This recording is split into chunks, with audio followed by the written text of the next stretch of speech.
Y estamos hablando de que Venezuela es en este momento el tercer país más violento del mundo por número de muertes violentas y Caracas la ciudad más peligrosa por este mismo número, por número de muertes violentas.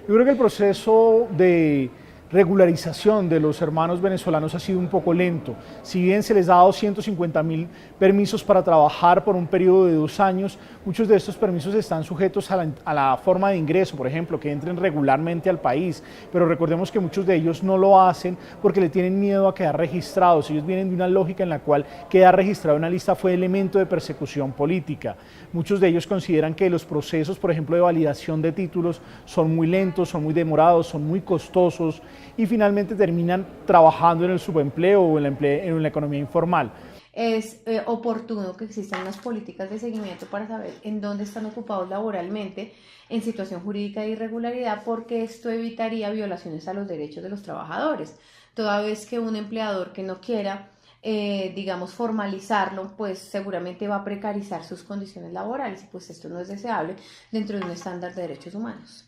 Incluso en términos salariales deberá recibir lo mismo que un nacional del Estado. Entonces, digamos que allí el estándar de protección es muy alto. Su estándar de protección en materia de derechos es mayor que aquella persona que sea trabajadora, pero que no tenga la documentación en regla de acuerdo a las normas adoptadas en Colombia.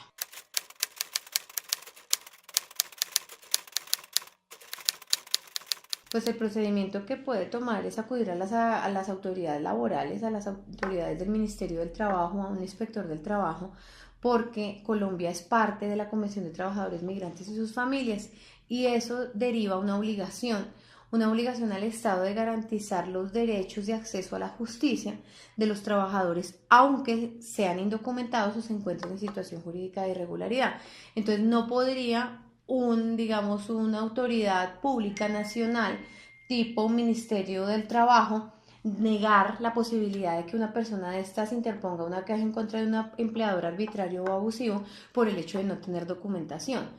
Obviamente, pues Colombia no estaba preparada para esto, nunca hemos tenido un proceso migratorio de esta naturaleza. El último proceso migratorio fue el sirio-libanés, finales del siglo XIX, principios del siglo XX, los que llamamos turcos en la costa atlántica colombiana, pero de esta naturaleza en el cual no hay una diferencia radical entre ellos y nosotros, donde muchos de los venezolanos pueden pasar incluso en ciudades como Bogotá o Medellín como costeños, porque son costeños, la mayoría de la población venezolana vive en la costa. En este orden de ideas, pues lo que se esperaría es que el Estado empiece a reaccionar, empiece a generar política pública en la materia, pero yo he venido hablando en diferentes medios de comunicación sobre un problema que no se ha tratado, que es el de las remesas.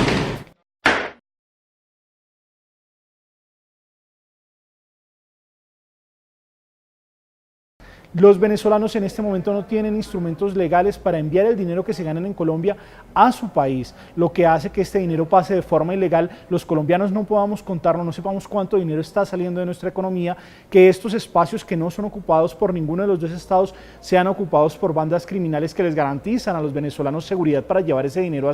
a su país. Así que el reto no es pequeño, el reto es bastante grande, no solamente la regularización, la lógica de homologación de títulos, las remesas, problemas que los colombianos no teníamos en la cabeza. Hace poco escribí un artículo que yo titulaba de una forma bastante fuerte y era: hay más venezolanos que reinsertados de las FARC. Son muchísimo más y la dimensión del problema es muchísimo mayor, lo cual significa que el posconflicto colombiano va a tener una relación estrecha con lo que es la transición en Venezuela o incluso el postchavismo en el hermano país.